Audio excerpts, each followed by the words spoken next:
Good morning, everyone. It's Thursday, the 30th of April. It's the 8 a.m, the morning movement snack here in Havant, England.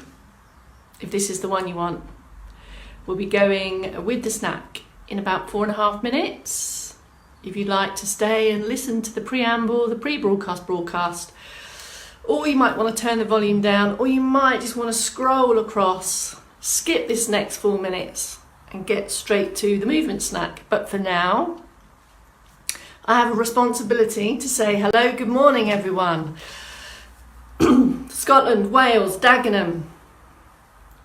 We got a 1, 2, 3, women across the line. Where are the boys today?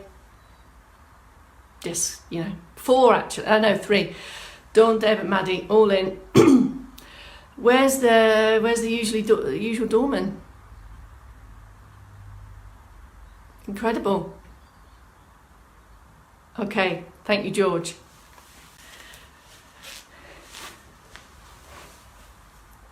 I'm a bit worried. Where's Bob? Maybe he's got some buffering going on. Maybe Gosport's just given up. Berkshire's in. Shrewsbury's looking a bit overcast. More Wales. We've got sun today.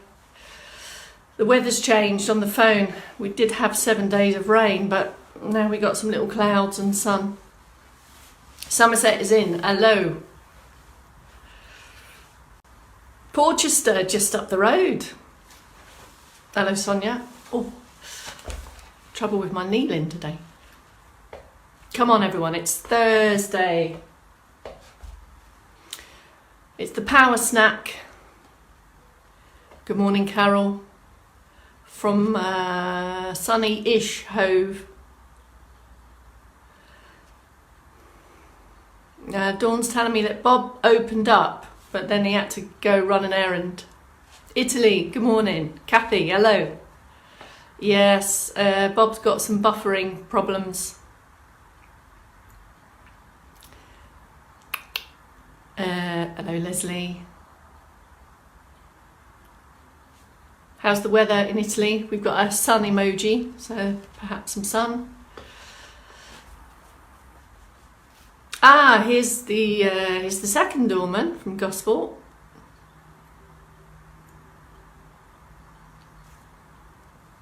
So just having a look. We are on day 39 of this mission. Day 39 and 20 hours. We've accumulated 20 hours of additional movement minutes from the start. Bristol's got rain. We've got some concerns about the doorman. Yes, Bob's just got buffering, that's all. That's why he's a bit late in. Chilly in South Yorkshire, windy in Tuscany. Keep the weather reports coming. As I just remind you all that everything we're doing is kind of underpinned by this. We're on day 39. Tomorrow is the 1st of May. And look what's in the calendar. Heel raises in May. Anyway, good morning, Bolton. Berkshire's in. 1 minute warning, and then we're going to go for the morning breakfast snack. The power snack to launch us, deploy us into our day with all our additional mobility, movement and circ boost. Bit of a family reunion going on here for me. Got my mum in, got my brother in, I think my sister's in as well. Damp at present in Devon. Damp in Devon. And damp in Penzance. But I guess you're going to tell me off for saying they're quite close together, aren't you? They're on the same line of fire. I always get my Devons and my Cornwalls mixed up. Sorry. And don't even talk about scones. There's a whole new debate there. The jam, the cream, what comes first. Right, should we do it? 3, 2, 1? 3, 2, 1. Good morning, my name is Bex Townley. It's Thursday, the 30th of April. Yes, I still need to keep checking every day. It's the morning movement snack, and we're going to dive straight in with our mobility routine. There's stand and sit options. Please feel free to move between the two, have a look and decide which posture position is best for you. I purely don't wear socks for this one so that you can see what my feet are doing, but wear shoes if that's better for you. Let's start with our start position, either stand or either sit. In standing, some external support if that's going to give you some added confidence. Don't want to challenge the balance during this movement snack. So feet steady and stable, a little gap between, and start the circulation boost in stand. So just start a steady rhythmical pace of the legs and feet moving. As and when, bring in single arm, change arms if you want that support, or go for the double. Keep going on that steady rhythmical pace while I just go through the seated prompts. Hip walk forward. Lift and lengthen out of the posture and start from either the floor, again, with ankles, feet and toes, or arms to begin with. 1, 2, bring them together. For various reasons, this one might feel more rhythmical, takes away perhaps some coordination, and then ideally bring them together. Now, regardless whether we're in sit or stand, here are the checks for this circulation boost. Longer in the middle. This really helps provide a strong and stable support for our arms and legs to work around. Lift and open, this upright, strong position can really support all activities of daily living. Now thinking about more feet and ankles, if that means slowing it down, do so. Have a glance if that helps. And then bringing in the arms, elbows are tucked in, and the movement is controlled but rhythmical and lifted, and should feel steady, should feel manageable, shouldn't be uncomfortable. And in seated, it's the same. There's various options on feet. You may prefer just to go for a single toe tap on here. Depends how tall you are, depends on the height of the chair. Take a pause.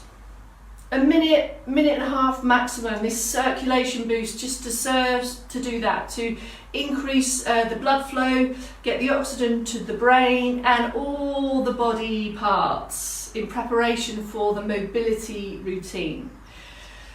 In sit or stand, pick your position. And then we're going to start with the shoulders and the upper back, the upper part of the trunk, shall we say. And we have a lift, a raise, an open and a down. If you just kind of visualise your shoulders drawing a circle. In sit it's the same. Now all of these, I say all of them, 4, 5 max. After each one, make sure you've finished off the job. Ensure that this strong posture position hasn't changed. By that, I mean it hasn't had a slump. If you do start to get tired in the middle bit, best thing to do is just let it go, have a pause, take a breath and go again. Same in stand, you can keep support for this. We can take it up, back and down, or you can slide the hands on the side of a support, or you could lean on the support here. Provided you feel strong, steady and stable, the position is for you to choose. Let's move up now. So the shoulders and all of the arm movements of daily life also need the head to see where we're going. So this one is a slow head turn, left to right with a pause in the middle. You don't need to adopt this position, this is just me getting closer to you. So it's either in stand here. I'm looking out the window here, that might be an added benefit. Environments can enhance how we feel about moving. In seated, it's the same, still looking out the window. Key prompts here, as we've been saying in these days, it's slow, it's an ease, it's a turn that feels comfortable, we're not rushing, and it's smooth and even, and you may feel that you have more movement in one side than the other. This is usual. We all have stronger sides and weaker sides. And take a pause in the middle. Any movement of the head may challenge your balance to a lesser or greater degree. So do pick up support on here, or if you have any concerns, take it in seated. We've got a third movement up here in the necky head bit. Have a look, sideways so you can see. There. And the fingertips here just serve to give us a reference. So, you can do it without, but it gives you a little bit of a bit of feedback, if you like. If you can move your head away from your fingers, hopefully you're going in the right direction. Now it is just a press here, and we've been talking about keeping your nose pointing forward. Direction of travel is forwards, and pressing the head back, lengthening, mobilising the back of the neck to help support the head in a better position on top of the shoulders. They're all connected. Let's have a boost, a little bit more of an injection of the circ boost. Still steady, still controlled, still rhythmical for you, but more feet and ankles. So if you feel that you're a bit flat-footed, really try to get those ankles going for you. This is how we improve walking and stability on feet. We're going to mobilise the trunk area, the big bit here. If you're in standing, take a slightly wider position on feet. This will help you feel more steady. This wider base will support balance. Keep using the support if you need. Slow turn and return back. So we turn and come back to the centre. 4 or 5 of those in each direction. Continue with that in stand. In sit, it's exactly the same. Our anchors now, though, are not only the feet, but the buttocks. Lifting out of the hips, and the turn is the same. Now in seated, because we're fixed at the hips, and we don't have to consider the balance and legs, you may get a better range of movement in this seated position. So even though you may be happy to be on your feet, if you're still a bit unsteady on times and you need external support, maybe this one, if you have a sit down, and then you can explore this movement more confidently. This turn is on a lift. Take the hands with you if you want to.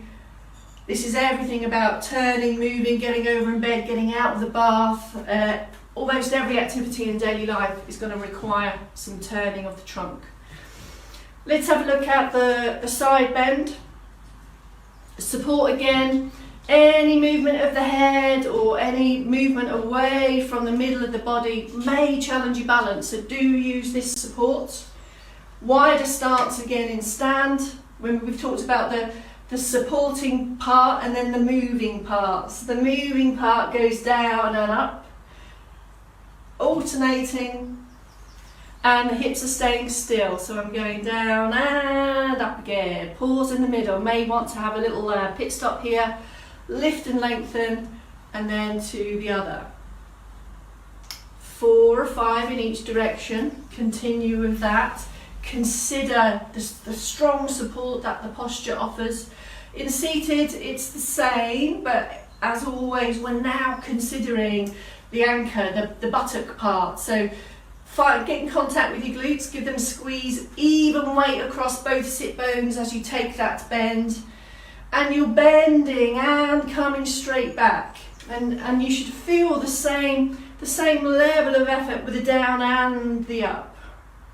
There's a lot going on in this movement, and these may be small movements for you, or they may be bigger.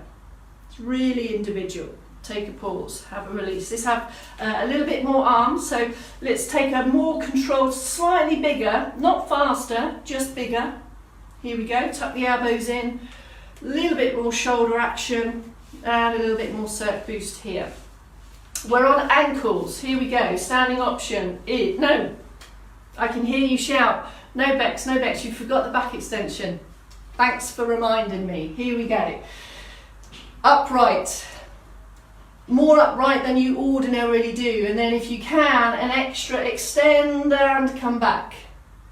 Same in sit, 4 or 5 of these, take your time, lift and lengthen, and then an extra extend, and the gaze stays forward, the head and eyes stay forward. So if I take it to you here, I'm still looking at you even though I'm taking the extension. I'm staying here, like I've got my blinkers on, just looking at you, okay? We can put the hand here, this might help with a guide. In stand, the hips stay really fixed and firm, no thrusting. For those of you that have been with us for a while, you'll know that there's no plonking and there's no thrusting, not on my watch. By plonking, just to reaffirm that, we mean when we return to sit, we sit with control, not to plonk. All right, we're on ankles. If you know what's coming in stand, off you go. Here are the seated options. This is the same action as the standing one. Here, here. Here, said the ankles. Really, ankles, a really specific position here. Flex and extend, this is how we walk. If that movement isn't right for you, for whatever reason, you have the option of this one. Have a look at this and just watch how much movement your ankle has. Now, when there's no weight on this at the moment, your body weight isn't on it, so it gives you a really good indication of how much movement you have in your ankles. And this will contribute to standing and walking work. If feet and ankles isn't an option, this is the critical movement for sit. This hip walk, this mobility of the hips to still transfer weight to manoeuvre my trunk when feet and ankles might not be an option. It's the same in stand. In stand, we've got the supporting leg that's still significant, use support. And then finally, if you're happy with this and you've got that optimum range, we can take that into a step and press. That, everyone, concludes the mobility routine for the morning. But I can't go without crowbarring in some stuff for you. So I haven't mentioned sit to stands for a while. We've been focusing on other things. So could we crowbar in these? Or I'm inviting you to crowbar in some sit to stands without plonk. Slow, slow, slow, slow, slow, slow, slow. If the full stand, if you're not quite ready for that yet, the jockey lift with or without support. And think of a trigger when to do this. It could be, you could put a timer on your computer if you're working. It could be when you get up to go to the bathroom or to make a cup of tea. Try to crowbar these additional movements into existing routines, and then they're more likely to become habits. All right, Chichester, you're very late, but every movement counts, so welcome, but goodbye. That's the first 10 minutes today, folks. Be back at 12 for some more trio movement snacking. And I'll have a scroll through the comments now to see if there's any awards to be had. Lovely to see you all. See you back at 12. Keep on moving. Crowbar, jockey lifts and sit to stands between now and 12. You know it makes sense.